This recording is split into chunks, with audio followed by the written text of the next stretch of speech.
কোন স্ত্রী স্বামীকে তালাক দিতে পারে না। স্ত্রী যদি হাজারো বার তালাক তালাক বলে জিকির করে, তারপরেও কোনো স্বামী তালাক হবে না।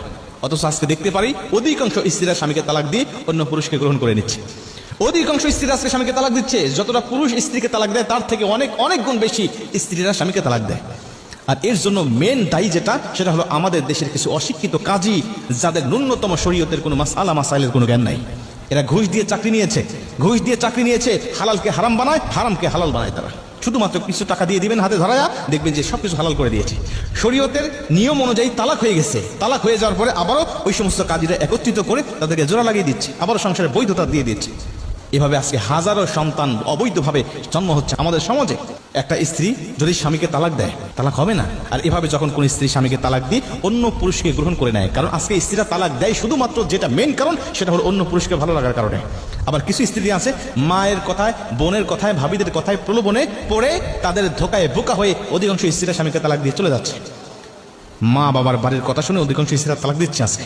প্রিয় ভাইরা আমার, লক্ষ্য করেন, কোন স্ত্রী যদি স্বামীকে তালাক দিয়ে অন্য স্বামীকে গ্রহণ করে নেয়, আগের স্বামীর সাথে তালাক হয় নাই তার, কারণ স্ত্রী তালাক দিলে তালাক হয় না। তো তালাক যখন হয় নাই, তখন অন্য পুরুষকে সে গ্রহণ করলে সে বিয়েটা কখনো বৈধ হবে না। আর ওই পুরুষের সাথে সংসার করে যত সন্তান সে জন্ম দিবে, সব সন্তানগুলো হবে অবৈধ সন্তান। আর এই অবৈধ সন্তান আল্লাহ জানে আমাদের সমাজে কত বিরাজ করছে।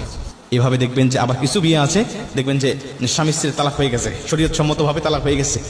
তালাক হয়ে যাওয়ার পরে স্ত্রীর উপরে যে 3 মাস 10 দিন 13 দিন যে ইদ্যত পালন করতে হয়, এই ইদ্যত পালন করার মতো ধৈর্যশীল নারী আমাদের সমাজে পাওয়া যায় না। তালাক হয়ে গেছে 7 দিনের মাথায়, 15 দিন 20 দিনের মাথায় দেখবেন যে আবার অন্য জায়গায় বিয়ে হয়ে গেছে, ওখান থেকে দেখবেন যে আবার সন্তান জন্ম নিচ্ছে। এইভাবে আমাদের সমাজে অগণিত অবৈধ সন্তান জন্মগ্রহণ করতেছে। আর এদেরকে যখন আপনি কোরআনের কথা বলেন, এদেরকে যখন ইসলামের কথা বলেন, তাদের মাথায় আগুন ধরে যায়। ইসলামের কথা তাদের সহ্য হয় না। প্রিয় ভাইরা আমার, লক্ষ্য করেন, এখন অনেকে বলতে পারেন, হুজুর কাবির নামার 18 নম্বর কলমের মধ্যে আছে যে স্ত্রী স্বামীকে তালাক দিতে পারবে। ভাই, ওই 18 নম্বর কলমের মধ্যে যেটা আছে এটা ইসলামেরই নিয়ম। ওখানে আছে স্বামী যদি স্ত্রীকে ভরণ পোষণ না দিতে পারে, খরপোষ না দিতে পারে, তার সাথে পরিবনা না হয়, তাহলে স্ত্রী স্বামীর তালাককে গ্রহণ করতে পারবে। মানে স্বামী স্ত্রীকে আগে অনুমতি দিয়ে দিবে, দেখো আমি যদি তোমার হকগুলো আদায় না করি, খরপোষ না দিতে পারি, তোমাকে শারীরিক মানসিক কোনো চাহিদা যদি পূর্ণ না করতে পারি, তাহলে তুমি ইচ্ছা করলে তুমি আমার তালাক গ্রহণ করতে পারো। এই বৈধতা যদি স্বামী স্ত্রীকে দিয়ে রাখে, তাহলে স্ত্রী তখন বলবে যে দেখো তুমি যে আমাকে অনুমতি দিয়েছিলে, তুমি যে আমাকে গ্রহণ করার ক্ষমতা দিয়েছিলে, আমি এখন তোমার সেই তালাকটা আমি গ্রহণ করে নিলাম। আমার সাথে তোমার বনিবনা হচ্ছে না, তুমি আমার খরপোষ দিচ্ছ না, আমার ভরণ পোষণ দিচ্ছ না, আমার কোনো চাহিদা তুমি পূর্ণ করছো না, অতএব তোমার তালাক আমি গ্রহণ করে নিলাম। তালাক গ্রহণ করার ক্ষমতা স্ত্রীদের আছে, তালাক দেওয়ার ক্ষমতা কোনো স্ত্রীর নাই। অথচ আমরা নিজেরা নিজেদের বিভিন্ন আইনগুলো বানিয়ে নিয়ে আজকে অধিকাংশ স্ত্রীরা স্বামীদেরকে তালাক দিয়ে তারা ইচ্ছা মতো সংসার করছে অন্য পুরুষের সাথে, আর এভাবে হাজারো সন্তান তারা জন্ম দিয়ে যাচ্ছে। প্রিয় ভাইরা আমার, এজন্যই আজকে আমাদের সমাজের এই করুণ অবস্থা।